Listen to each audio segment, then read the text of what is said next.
तरी बुद्धी जाग्यावर ठेवा. आणि हे बघ, नुकसान काय एकट्याचंच नाही. तू तुझ्या पद्धतीने राहिली तरी तुझं नुकसान आहे, तो त्याच्या पद्धतीने राहिला तरी त्याचं नुकसान आहे. नुकसान दोघाचं बी आहे. मग दोघाचं जर नुकसान असेल तर नुकसान भरपाई फक्त तुलाच कशासाठी, त्याला पण पाहिजे ना कशाची तरी. हा, नुकसान त्याचं बी झालं की नाही. दे त्याला महिन्याला पोटगी बघू, देते का तू. अरे वाज कुठंतरी लाका लेवलनं राहा. नवरा बायको म्हणजे लाका एक विश्वासाचं नातं असतं.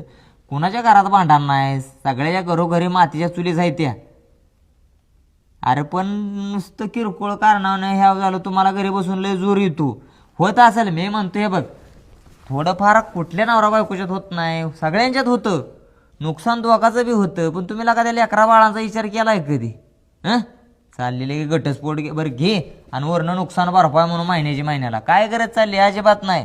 तुला जर घटस्फोट पाहिजे असेल का नाही तर तुझी तू वेगळी म्हणते की ना माझ्या पद्धतीने, मी तुझ्या पद्धतीनं तू जा, तुझ्या पद्धतीनं तू जगून दाखव. आणि 1 रुपया त्याच्याकडून न घेता तू तुझ्या स्वतःच्या पायावर उभा राहा, तेव्हा मी तुला मानीन.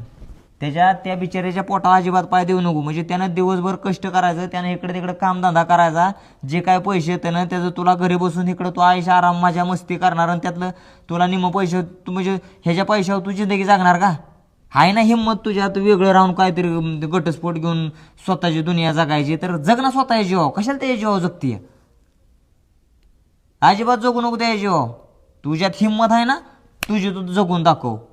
बघू, मला फक्त आज बघायचंयच की त्याचा 1 रुपया न घेता की तू जिंदगी जगतीस कशी.